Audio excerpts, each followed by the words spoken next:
সিনেমার নায়িকা শবনম বুবলী পর্দায় বহু গানে কোমর দোলাতে দেখা গেছে তাকে। তবে এবার সিনেমার বাইরে একেবারে নতুন অভিজ্ঞতা নিয়ে ফিরছেন তিনি।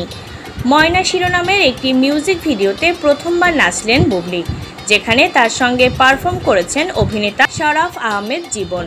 সম্প্রতি এফডিসিতে বিশাল সেট নির্মাণ করে বিশাল আয়োজনে শুটিং হয়েছে ময়নার। এটি বাংলা অরিজিনালসের প্রথম গান, যা মুক্তি পাবে 24শে জুলাই। ময়না শিরোনামের গানটি গেয়েছেন জাতীয় পুরস্কার পাওয়া সঙ্গীত শিল্পী কোনাল। আসিফ ইকবালের কথায় এর সুর সঙ্গীত করেছেন কলকাতার আকাশ সেন। কোনালের সঙ্গে এতে কণ্ঠ দিয়েছেন নিলয়। গান চিলের আগে লোকাল বাস, বেআইন সাপ এবং গার্লফ্রেন্ডের বিয়ার মতো মজার নাচের ছন্দে ভরা গান উপহার দিয়ে আলোচনায় এসেছে। সেই ধারাবাহিকতায় এবার ময়না গানকেও পাওয়া যাবে বলে জানিয়েছে প্রতিষ্ঠানটি, যা আগামী 24শে জুলাইয়ের গানচিল মিউজিক ইউটিউব চ্যানেলে প্রকাশ পাবে। গানটি প্রসঙ্গে নায়িকা বলেন, বলতে পারেন এটা আমার জন্য একেবারেই নতুন অভিজ্ঞতা। এর আগে সিনেমার অনেক গানে নেচেছি, শুধু মিউজিক ভিডিওতে কাজ করাটা একেবারেই নতুন অভিজ্ঞতা। আসিফ ভাইয়ের লেখায় কোনাল আপু গানটি গেয়েছেন। গানটি এতটাই পার্টি মুডের যে গানটা একবার শুনলেই নাচতে ইচ্ছে করে। পুরোপুরি নাচের গান।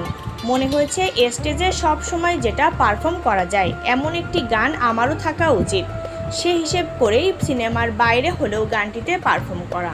গানটির গীতিকার আসিফ ইকবাল বুবলির একটি ছবি সামাজিক যোগাযোগ মাধ্যমে শেয়ার করে লেখেন, বুবলি আসছে ময়না হয়ে, ময়না নাচবে, ময়না নাচাবে। এর আগে 16 জুলাই নির্মাতা ও অভিনেতা শরাফ আহমেদ জীবনের ছবি শেয়ার করে গানটির ইঙ্গিত দিয়েছিলেন। লিখেছিলেন, জীবন কি আসলে বদলায়? ছবির উপর লেখা ছিল, আগুন লাগাইয়া বুকে কই পালালি।